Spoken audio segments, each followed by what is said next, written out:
On a quiet morning in the southwestern part of Nanjing City, an elderly man was cleaning trash behind a fast food restaurant when he stumbled upon a suspicious-looking plastic bag. Thinking it was just leftover food waste, he bent down to inspect it. But the moment he opened the bag, he froze. Inside were numerous chunks of meat, oddly colored and with an unusual texture that immediately sent chills down his spine. Realizing something was seriously wrong, he called the police without hesitation. Responding swiftly to the emergency call, officers arrived at the scene and collected all the suspicious meat for forensic testing. The results were nothing short of horrifying. The samples were not animal meat as initially assumed, they were human. Given the severity of the case, the Nanjing City Police Department activated its Rapid Response Unit. A special investigative team was deployed to the food district to conduct a thorough search of the trash bins, food supply sources, and even the drainage systems behind the restaurant. As the search area expanded to include the back alleys near the night market and the walkways between adjacent eateries, investigators made a gruesome discovery. Multiple garbage bags containing dismembered human body parts mixed in with food waste. Soft tissue, internal organs, fingers, and even female genitalia had been chopped into hundreds of small pieces. Most of them had been deep fried, coated in thick ketchup, and gave off a rancid stench of used cooking oil. Some fragments showed clear signs of having been frozen prior to being cooked. Using the collected samples, the forensics team conducted DNA analysis and meticulously examined each body part. Results confirmed that all remains belonged to a single individual. Based on physical features, the victim was identified as a young woman, approximately 20 years old, around 5 feet 5 inches tall, with a petite and slender frame. Upon closer inspection of the cut marks, experts concluded that the killer had used both a knife and a saw to dismember the body, clumsily, with uneven cuts and poor technique. Given the relatively distinct physical profile, police immediately began a search to uncover the woman's identity. However, they soon ran into a major obstacle. There had been no reports of a missing 20-year-old woman in Nanjing City in recent years. Investigators were forced to comb through the files of 60 missing women aged between 20 and 30 from the past 3 years and cross-referenced their DNA with family members, but none matched. The search was then extended to nearby areas, including Shanghai and Anhui, yet every lead turned up empty. With no matching missing person report, authorities began to suspect that the victim might have been living off the grid for some time, cut off from family or society. The investigation shifted focus to karaoke bars, employment agencies, and youth shelters that support runaways, but all efforts ended in dead ends. Faced with this impasse, the task force was compelled to prioritize tracking down the perpetrator. The food district where the remains were discovered was equipped with around 40 surveillance cameras, nestled among a cluster of late-night restaurants and a bustling night market that drew hundreds of visitors every evening. The high-foot traffic made it extremely difficult to identify any potential suspects. Police were left with no choice but to review all the footage, painstakingly examining every single face, one by one. Among the hundreds of individuals captured on surveillance footage, one man stood out. He was frequently seen between 2 and 4 a.m., always lingering near blind spots just outside the range of the security cameras. Dressed in a black raincoat, wearing a hat, a face mask, and carrying a plastic bag, he managed to avoid clear identification. The footage was so blurry that facial recognition was nearly impossible. Investigators were forced to analyze each frame down to 0.1-second intervals. After an exhaustive comparison process, they determined the suspect was approximately 5 feet 7 inches tall, left-handed, walked briskly, and had a slightly hunched posture. Once the physical description was finalized, the forensic team followed up with a key breakthrough. They discovered a single fingerprint smeared with sweat on the inside of one of the plastic bags. The police immediately ran it through the criminal database covering the entire Jiangsu province, including Nanjing City. But there was no match. The suspect had no prior record. Undeterred, forensic experts turned their attention to the state of the tissue samples. Police began examining signs of freezing still present on the skin, moisture loss in the muscle fibers, and distortions caused by deep frying at high temperatures. These indicators confirmed that the body had been frozen, then thawed, and later cooked. This forensic insight led investigators to a chilling question. What kind of equipment could the killer have used to store a human body under such conditions? A standard household refrigerator wouldn't have had the capacity or freezing power to keep the remains in that state. The killer had likely used a commercial-grade freezer. Following this new lead, the police expanded their investigation to trace recent purchases of industrial freezers throughout Nanjing, scouring both appliance stores and e-commerce platforms from the past few years. But narrowing down leads in a city the size of Nanjing proved nearly impossible. As the largest e-commerce hub in Jiangsu province, Nanjing sees thousands of freezers sold each month. Most transactions were conducted online, often without verified identification, and many customers paid in cash. These factors made tracking down a potential suspect incredibly complex. With little progress and mounting pressure, the investigative team began working up to 20 hours a day. Yet after a full month, they were still no closer to identifying the killer, had no idea who the victim was, and remained in the dark about how or why the crime had been committed. The case appeared to be heading toward obscurity, until an unexpected breakthrough came more than 2 years later. On July 20th, 2014, in Yancheng City, also part of Jiangsu province, an elderly couple reported their daughter missing after losing contact with her for an extended period. They officially filed a missing person report. Her name was Qing Shu, and she was 21 years old. Before she disappeared, Qing had moved to Nanjing in search of work after graduating from high school. She was tall, had a bright and cheerful appearance, and was known for her independence. Wanting to avoid being a financial burden on her parents, she took on multiple jobs, working as a restaurant server, supermarket cashier, and fast food counter clerk. However, the cost of living in Nanjing was overwhelmingly high, and she struggled to afford rent each month. Because of mounting financial pressure, Qing eventually took a job pouring beer at a bar that catered exclusively to male customers. To her friends and family, however, she claimed she was working at an upscale restaurant. The new job noticeably boosted her income. She began carrying designer handbags, wearing expensive clothes, and was often seen with large amounts of cash. But with her entry into this new lifestyle came increasing distance from her family. By mid-2014, an unexpected development forced her parents to break their silence. They received a notice from the tax authority stating that their daughter's apartment rent had gone unpaid for nearly 2 years. Attempts to call her failed. The phone line had been disconnected due to unpaid service fees. Left with no options, the couple rushed to Qing's last known residence in Nanjing. The moment they opened the door, a thick wave of moldy air hit them like a wall. The apartment was covered in dust, clearly abandoned for a long time. While searching through her belongings, her mother came across an old envelope tucked away in a desk drawer. Inside was a bank book under the name Qing Shu, showing a balance of approximately $13,000. What struck them as bizarre was that there hadn't been a single withdrawal from the account in over 2 years.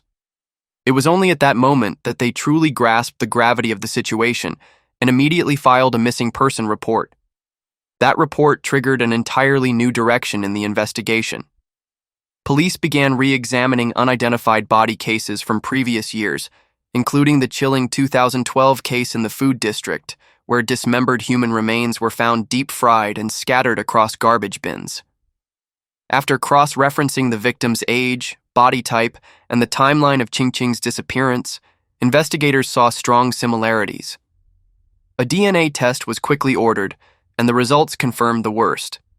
The victim was indeed Qing, the daughter that the elderly couple had been desperately searching for over the years. With her identity finally confirmed, police shifted focus to her workplace and people who had close contact with her. One woman who worked with Qing at the bar recalled something disturbing. She had a bad feeling something terrible might happen because Qing's live-in boyfriend had a violent temper and would often get physical with her at home. When police looked into the man's background, they uncovered a troubling surprise. Qing's boyfriend, Qiao, was 31 years old and employed at a state-owned transportation company in China. What shocked investigators further was that Qiao, despite posing as Qing's partner, was already married and had a daughter. Qing had unknowingly become the other woman, someone he would visit regularly after work hours. Authorities immediately launched a search for Qiao, and through analysis of his call records and bank statements, they confirmed that he had maintained contact with Qing Shu up until August 2012. At this point, all suspicions narrowed in one direction. Qiao was swiftly taken into custody without offering any resistance. During interrogation, he remained completely silent, refusing to answer a single question. However, police immediately ordered a fingerprint scan. Earlier, they had found a sweat-smeared print on the plastic bag that had contained the body, a print that didn't match any criminal record and was the only concrete lead left. The results confirmed that the fingerprint belonged to Qiao. At that moment, he finally lowered his head and began confessing, quietly, without a word of protest. Investigators quickly dug into Qiao's background. He had graduated with a degree in transportation from a prestigious university in Nanjing. Thanks to his father's connections in the government, Qiao landed a secure job at a state-owned enterprise. With a stable income and career trajectory, he rose quickly through the ranks, got married, and was widely seen as a hardworking employee, a responsible husband and father. But beneath the surface of that seemingly perfect life, things had begun to fracture. When his wife became pregnant, Qiao started frequenting hostess bars as a way to relieve stress. It was at one of those bars that he met Qing, a beautiful young woman who immediately captivated him. Pulled into the affair, Qiao began spending large sums of money on alcohol, gifts, and even rented her a luxury apartment under her name. His generosity inadvertently gave Qing the wrong impression. She began to believe she could marry into wealth and escape her current life. Convinced that Qiao was her ticket to a better future, she constantly pressured him to divorce his wife. But from Qiao's perspective, he already had the perfect life, and divorce was never an option. As time went on and her hopes were repeatedly crushed, Qing became increasingly volatile. She threatened to tell Qiao's wife everything, warning that once the truth came out, there would be no turning back. On more than one occasion, she even pretended she would jump from the balcony just to manipulate him emotionally. But Qiao wasn't worried about her taking her own life. He was terrified that if she went public, all his secrets would unravel. The infidelity, the bar visits, the apartment in her name, if any of it reached his workplace, he would be fired immediately. With no other option, Qiao tried to end the relationship with money. He wired Qing a total of approximately $201,000 over 2 installments as a settlement. But instead of backing off, she only escalated her demands. She claimed the money wasn't enough and began asking for more, this time in cash, threatening to expose everything if her demands weren't met. Not long after, in mid-August 2012, Qing unexpectedly called Qiao after weeks of little to no contact. She said she had twisted her ankle and needed his help. Around 10 a.m., Qiao arrived at the apartment and found her lying down, resting. After some small talk, the tension between them seemed to ease. They even sat down and had breakfast together peacefully, as if none of their past arguments had ever happened. Just when it seemed like the tension had subsided, Qing's demeanor abruptly shifted. She gave Qiao an ultimatum. Continue supporting her financially or divorce his wife and be with her, otherwise, she would call his wife immediately. A struggle broke out over the phone, escalating into a physical confrontation. Amid the chaos, Qiao tried to restrain Qing by pinning her down, hoping to calm the situation. But when things spiraled beyond control, years of suppressed frustration and anxiety exploded inside him. In a sudden outburst, Qiao wrapped his hands around Qing's neck and began choking her with all the pent-up rage he had buried for so long. Despite her frantic resistance, he refused to let go. Within minutes, her body went completely limp. The moment he realized he was holding a lifeless, cold corpse, he also understood he had crossed a line he could never return from. In the eerie stillness that followed, Qiao collapsed to the floor, stunned by the scene he had just created. He looked up at the room, his eyes hollow, as if reflecting a world that had shattered in front of him. Everything he had worked to build, his career, family, reputation, had crumbled in an instant of emotional collapse. He debated whether to turn himself in or run away from it all. But instead of choosing either path, Qiao made a chilling decision to go in a different direction. At the break of dawn, he woke early and, in a disturbingly calm voice, called his workplace to request time off. That afternoon, he wandered from store to store, quietly gathering everything he needed for what he had planned. A large commercial freezer, a bone saw, a dissection knife, and rolls of plastic wrap. By dusk, he returned to Qingqing's apartment, carrying all the equipment with him, ready to begin the gruesome task of dismembering his lover's body with his own hands. Without hesitation, he started with the upper torso, cutting it into large sections and stacking them into the freezer. In the days that followed, Qiao returned to the apartment regularly, taking out one section at a time, slicing it into smaller pieces, carefully wrapping each one, and storing it in the fridge. This entire process lasted nearly 2 weeks, as if he were methodically completing a secret task he had already mentally scheduled. Once the dismemberment was complete, a new problem emerged: how to dispose of the remains without leaving a trace. After a few minutes of contemplation, he decided to disguise them as discarded food waste. He purchased batter mix, coated the pieces, and deep-fried them to resemble chicken nuggets. To make them look even more convincing, he added ketchup, giving the appearance of tossed-out street food. However, not every body part could be handled that way. The head, in particular, posed an obvious challenge due to its distinctive shape. Frying it wasn't feasible. Qiao opted to hide it in a friend's safe, partly to keep it secure, and partly as a backup plan. Deep down, he had already considered the possibility of shifting blame to this friend if things ever came to light. In the days that followed, Qiao quietly woke up early each morning to dispose of the remaining body parts little by little. Eventually, he sold the freezer through a second-hand marketplace and meticulously cleaned every trace of his presence from the apartment. Because Qingqing rarely kept in touch with her family, Qiao was convinced that no one would notice her disappearance in time. After disposing of the body and scrubbing every trace from the apartment, he became even more certain the chapter was closed. He returned to his daily routine, showing up to work on time, acting like a loving husband and father, as if nothing had ever happened. For over a year, no one raised a single question or expressed any suspicion about Qingqing. Then, on what seemed like an ordinary morning, police suddenly stormed into Qiao's home. He was arrested without resistance, not uttering a single word in protest. News of the arrest spread like wildfire. Within hours, headlines across China were plastered with a chilling name: the Chicken McNugget Corpse Case. The method of disposal, deep-frying the remains, evoked comparisons to McDonald's McNuggets, turning the case into a national nightmare. The disturbing details ignited public outrage, with many vowing never to eat street food in the area again. The fallout was most visible in the food district near the crime scene. Once bustling with life, it quickly descended into eerie silence. Foot traffic collapsed, and many vendors went an entire day without selling a thing.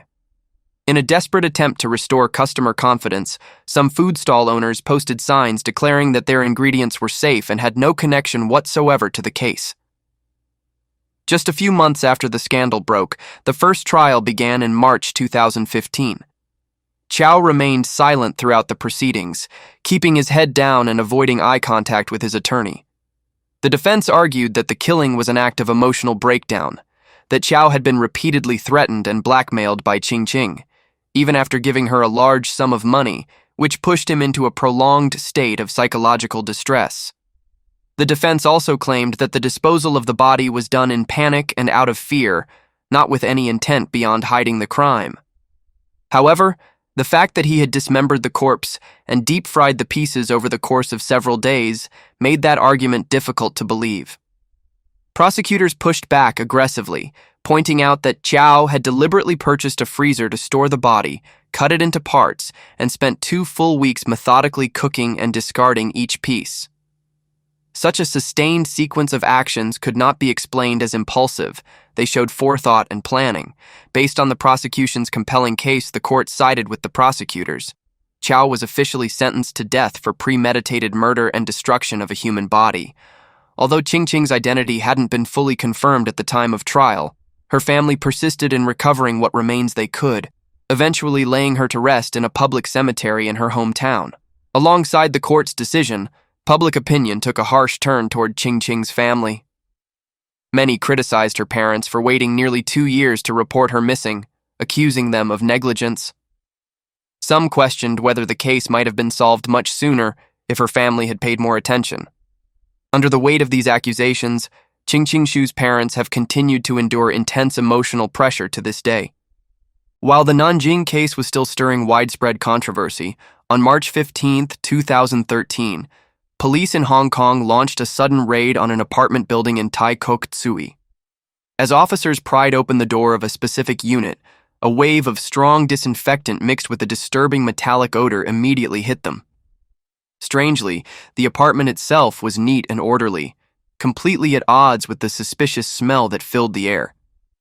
The raid was prompted by a missing persons report filed on March 7th, when Hong Kong police were notified about the mysterious disappearance of Glory Qiao Wing-Ki, 65, and his wife Moon Seo Yuet Yi, 63. The elderly couple lived not far from the apartment that had just been searched. The report came from their 2 sons, specifically, the eldest, Chao Hoi Ying, and his younger brother, Henry Chao Hoi Leung.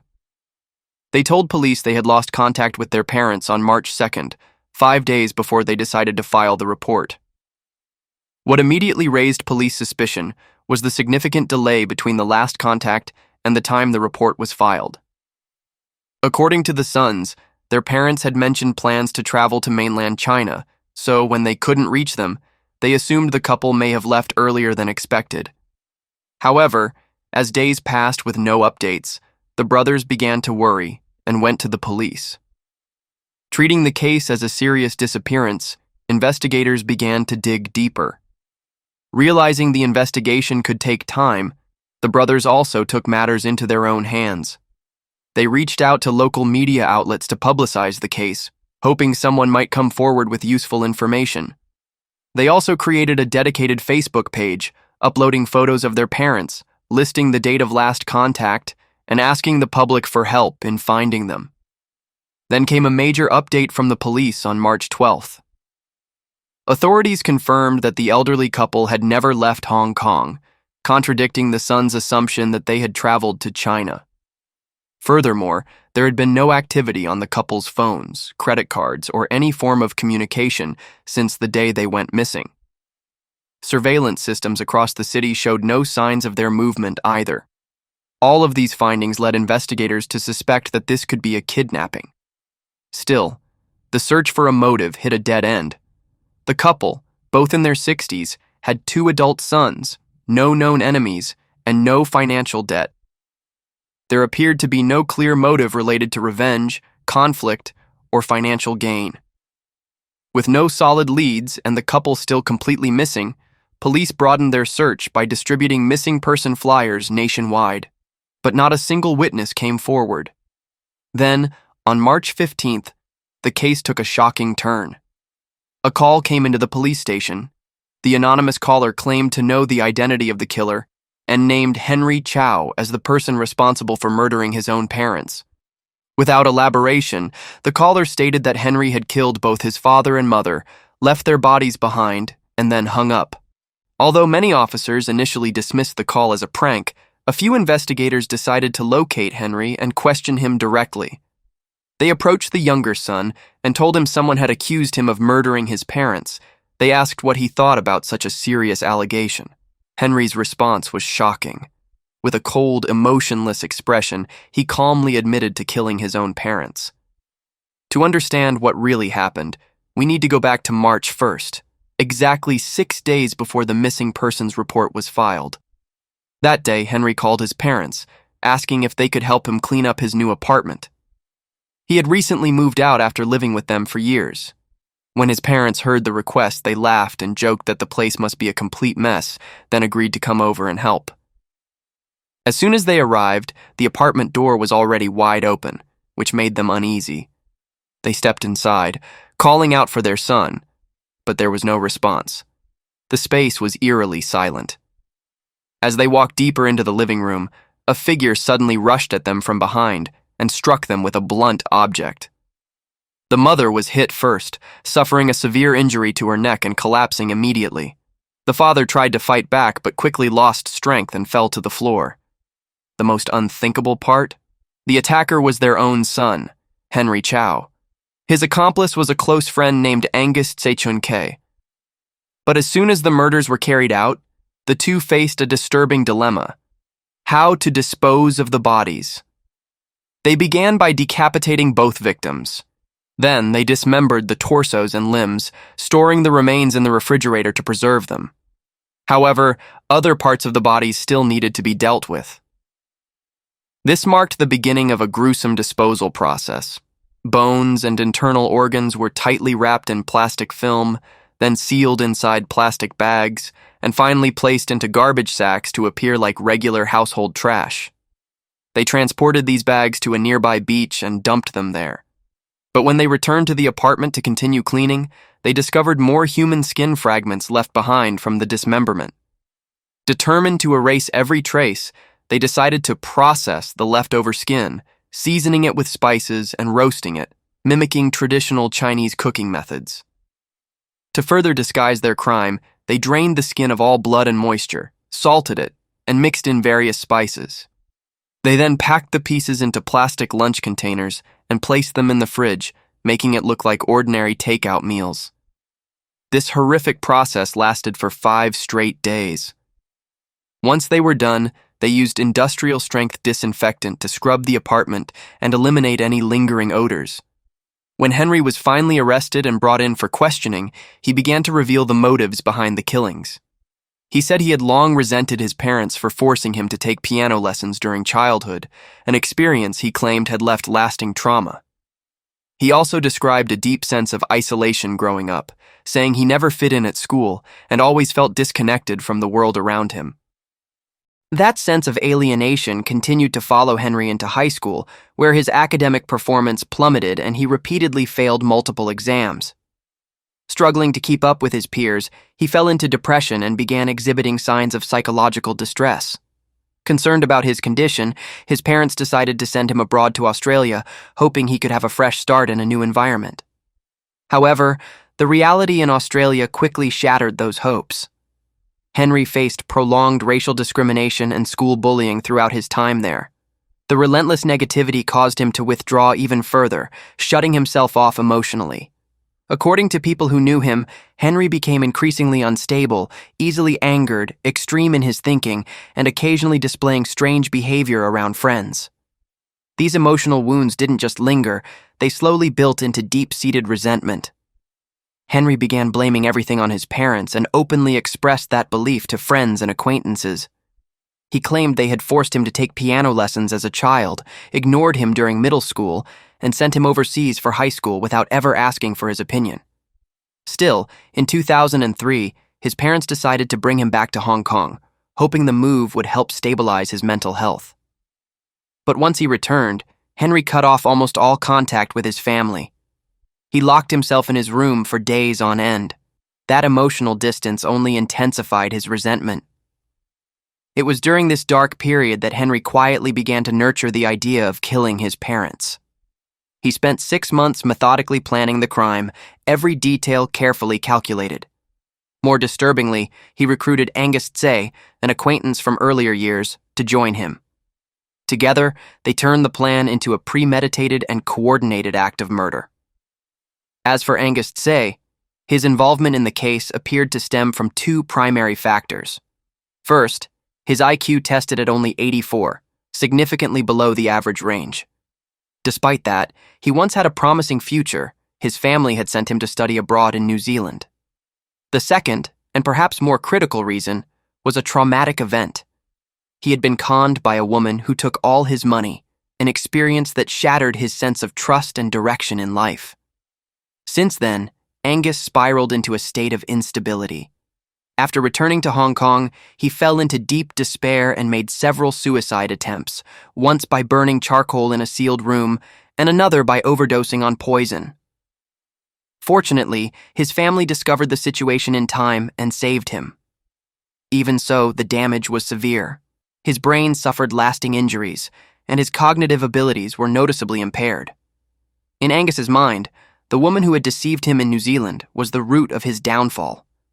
Much like Henry, he carried a deep grudge toward the person who had hurt him. Both men shared one tragic similarity: bitter, isolating experiences while studying abroad. And it was through these shared traumas that they found a disturbing sense of connection with one another.